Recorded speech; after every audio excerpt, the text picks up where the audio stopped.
It's been ages. I know. I know it's been ages.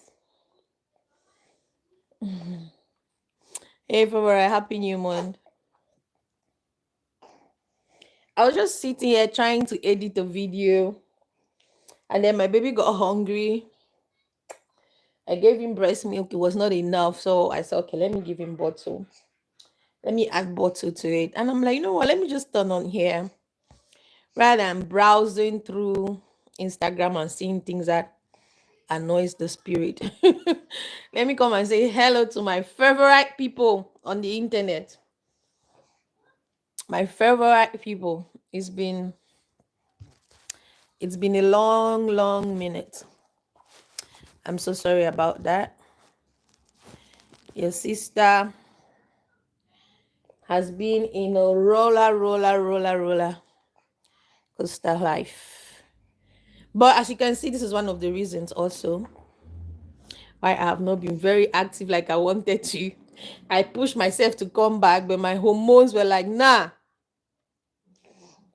My hormones were not letting me. I pushed. It's been from one stuff to another. Please, if you come on, just say hello so I will know you're here. So you can see this is the reason why I have been. This is one of the reasons why I had been so inconsistent. Hello, happy new month. You know, one thing that also contributed to this life is I was just strolling through Instagram while I was breastfeeding, and I was just seeing a lot of footages from the Nigerian protest today, and it really made me feel bad. And then I started thinking about the situation of my country, Cameroon, and I started asking myself lots of questions: is why are African countries like this? Like, it's like all the people that come in the government, all the government workers, the president, the ministers, governors, it's like all of them they just have one DNA, you know all across Africa. They just have one DNA where they don't listen to the people. They don't act according to how the people want. They don't act in the best interest of the people. Because it just got me thinking of when I was studying law. I don't know if it was in year one or year two, but that was during my bachelor studies, and I was doing constitutional law. I remember we used to discuss a lot about the power of a constitution, why do countries have constitution, and how the constitution comes about, and all of this good stuff. Anyway, good stuff theoretically, because I also remember in parts of that theory, there was one thing that we learned about constitutions in Cameroon, and I think this extends to most African countries, is the fact that most of our constitution are just paper dressing. They are just theory, just to fulfill the purpose of a country having a constitution, because I don't think you can exist as a country being recognized as one if you do not have a constitution. So I feel most African countries, they have this constitution as a formality, because when it comes to the executional phase of things in that constitution, it's almost as if it is non-existent.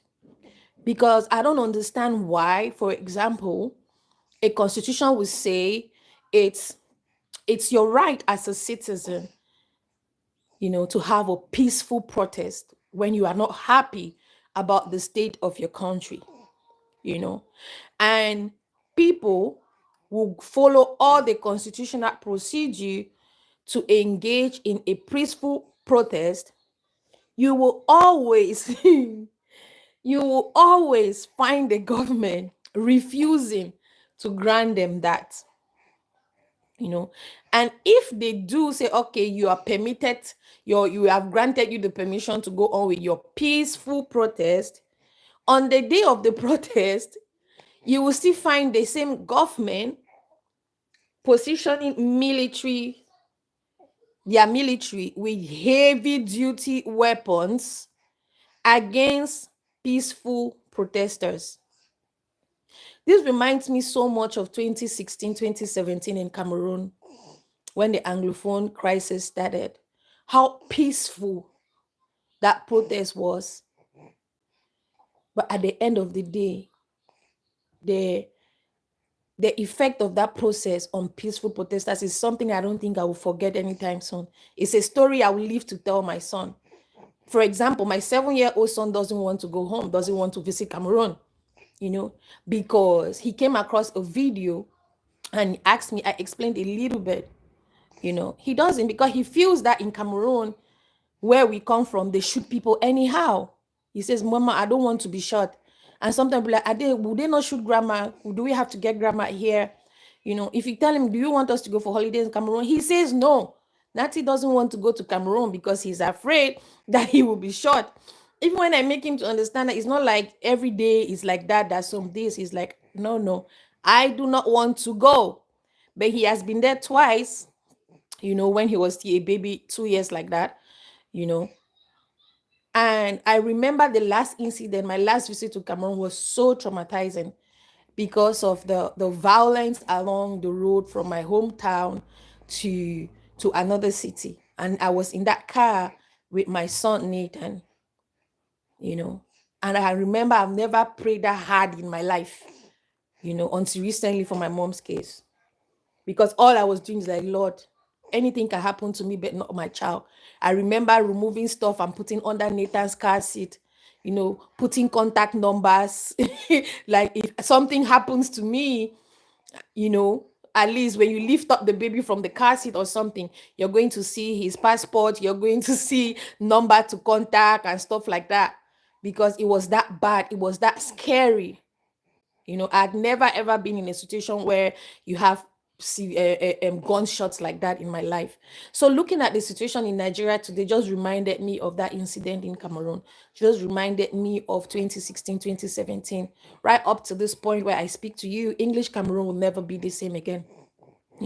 Meanwhile, these people just wanted to go out to exercise that free right that the constitution say is theirs. Is theirs to protest. I'm having an incoming call. Let me use Nathan's phone. I'll call back later. So this whole thing just got me thinking today. Like, I'm not seeing comments. Can you guys hear me?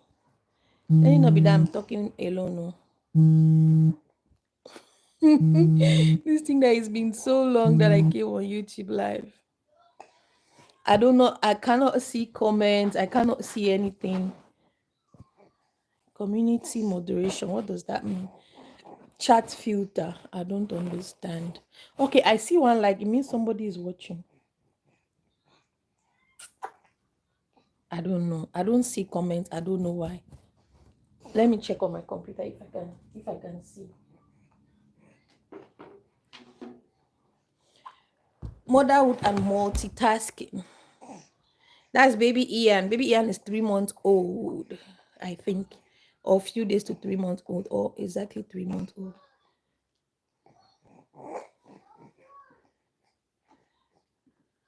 On time, God, you do the impossible. Let me check from here and see. Because I'm not seeing any comment. I've seen one like, it means that somebody is watching my life as favor. Let me see. I want to use my other account. Okay. Somebody can actually hear me. All right.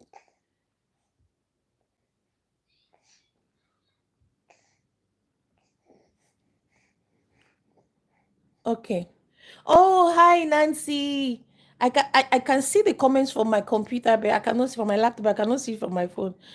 I'm so sorry. Sorry, I didn't respond back to you, Nancy, because I could not see anything. So sorry. Happy New Month. Thanks for being here. So that's the situation of stuff. And I really, really do pray for Nigeria. I just pray that this thing will not escalate to the level of what happened during the NSAS protest thing. It was really devastating. And I know many Nigerians still have that scars in their heart. Many families that lost their children, their husbands, their dad. So all of these things just got me thinking while I was breastfeeding Ian.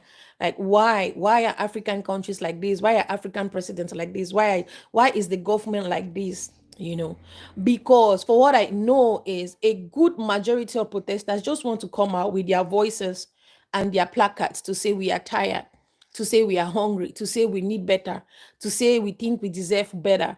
If you just let these people execute their constitutional right for 1 day, 2 days, 3 days, I don't think there will be any reason to use this kind of hard weapons on them.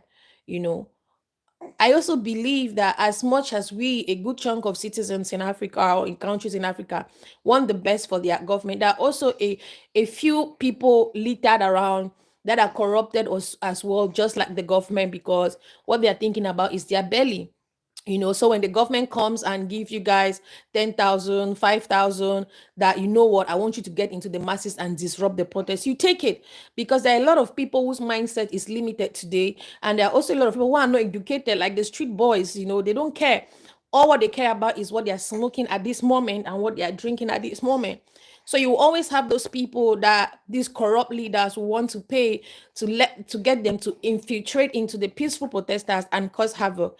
And now you will use your military to shoot on them. But even at that, I still don't understand why in Africa, Nigeria, Cameroon, you will use an AK-47 live bullet on a protester that has just their hands and their voices to scream, or that carries a stick.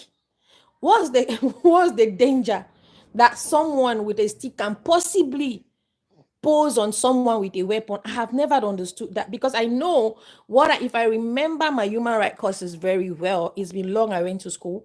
If I remember it, I know that you have to measure the the risk, the level of risk, before using your life bullet on somebody. You have to be able to quickly assess, like, okay, this person is having a gun, I'm having a gun. Okay, there we understand. But you see protesters with just their hands, their placards, their voices, or holding a stick. What happened to water, tear gas, plastic something? Why use the life bullet? Because I was going through Instagram and I realized that I saw some footages that some people have actually have been, their life have been cut short by the forces, the military. Oh my God, guys, I need to go.